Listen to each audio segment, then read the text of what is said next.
You know that feeling when you walk into a room and your brain just hits a straight up 404 error?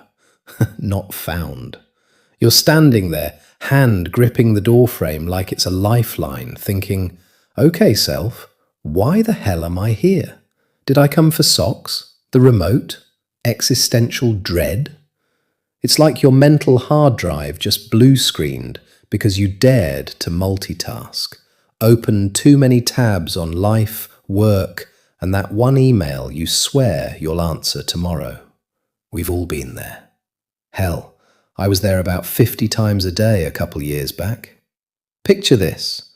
I'm knee-deep in learning Spanish because why not add fluent in Romance languages to my dating profile, cramming for med school entrance exams that could make or break my future, and trying to nail my girlfriend's Starbucks order.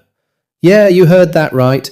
The grande iced latte with almond milk, no whip, extra shot.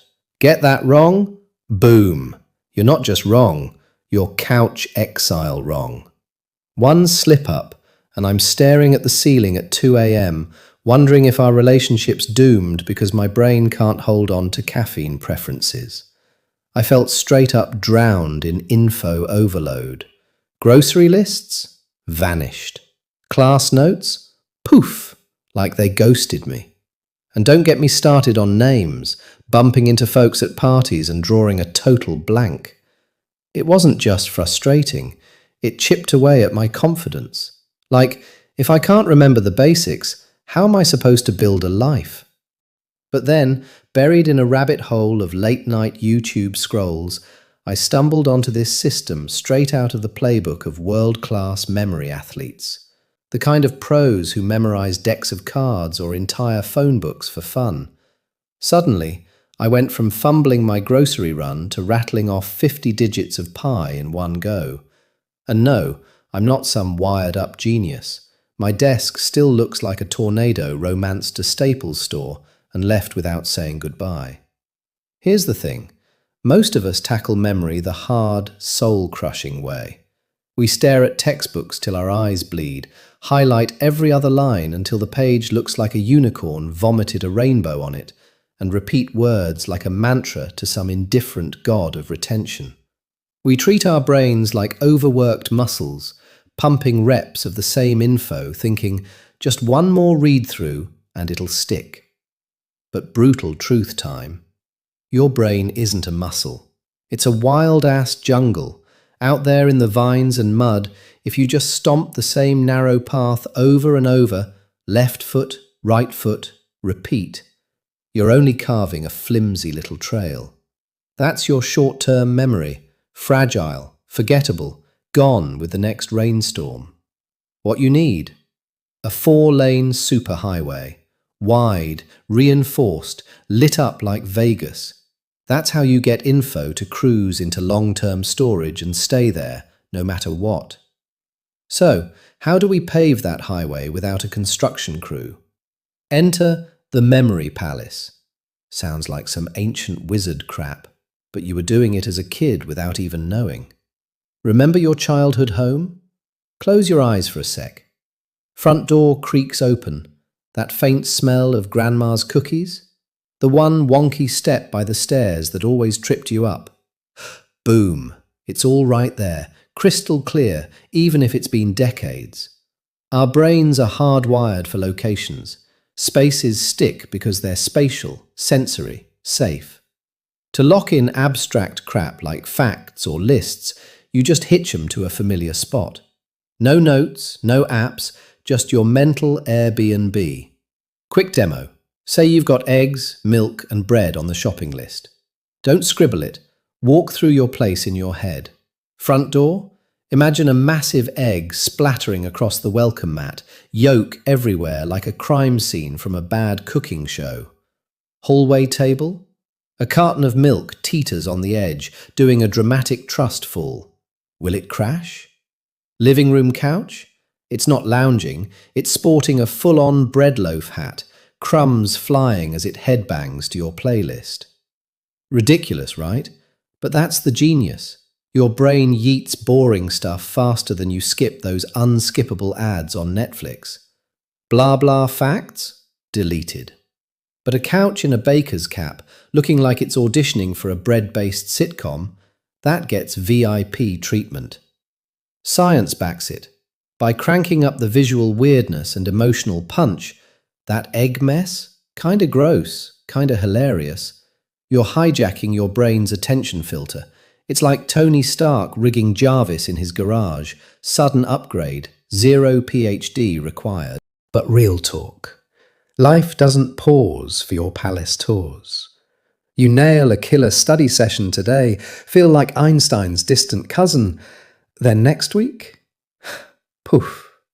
Evaporated faster than a snow cone in July. Enter the forgetting curve, this sneaky psych beast discovered by some German dude over a century ago. It graphs how info decays if you ghost it. 24 hours, you're down 70%. A week might as well be 0. It's why that vocab word from Duolingo vanishes, or why your gym resolution lasts till Thursday. I learned this the hard way during med school prep. Spent hours on anatomy terms, heart valves, nerve pathways, highlighter rainbow and all. Exam week rolls around, and my brain's like, sorry bro, that banana in the frat house fridge? Rotted. Your notes? Same vibe. Total wipeout. Felt like I'd wasted my life. So, how do we nuke that curve? Ditch the passive rereads, they're sneaky time sucks. Feels productive, book open, eyes scanning, coffee cooling, but your brain's low-key binging cat videos in the background. Nah, go for active recall. Slam the book shut, screen off, eyes away, grill yourself. What the hell did that memory palace thing even mean? Walk me through it. Door, egg, milk trustful, couch hat, go. It burns. Like mental CrossFit on day 1. Sweaty, shaky. Why am I doing this? But that friction? Gold. It's the resistance that forges steel in your synapses. Each pull-up of recall etches deeper grooves, turning that jungle path into rebar-reinforced concrete. Still, even with the palace and recall reps, we crash. Exam hall, big presentation, awkward reunion, mind blanks like a power outage. Why? Stress, baby. Your brain's panic button, the amygdala, flips the switch. Threat detected. Flood the system with fight or flight juice. Meanwhile, the memory HQ, hippocampus, gets the boot. Doors locked, lights out. It's evolution's cruel joke. Back when tigers lurked, forgetting dinner was deadly.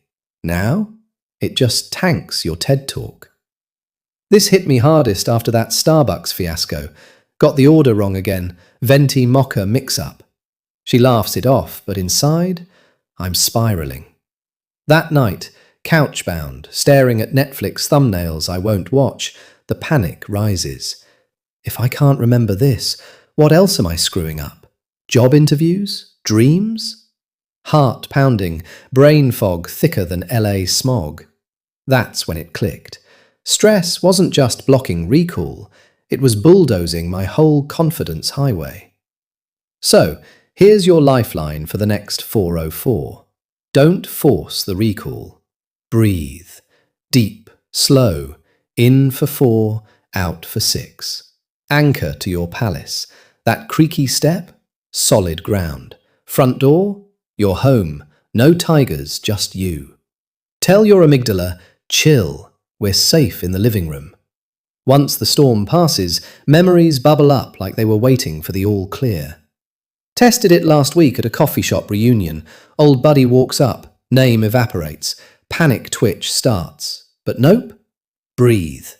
Picture his goofy grin plopped on my couch, wearing that bread hat from earlier. Dave, dude, what's good? Boom, saved. Felt like a superpower, not a script. Quick challenge time, don't scroll past. Pause this right now. Yeah, hit that spacebar. Grab 3 things you need to remember today. Maybe work tasks, vocab words, or your actual coffee order. Build a mini palace in 30 seconds. Mine? Meeting notes as exploding eggs on my desk, email draft milking the printer. Yours? Drop it in the comments. What's the weirdest image you cooked up? Tag a friend who needs this. Let's make forgetting go viral in reverse.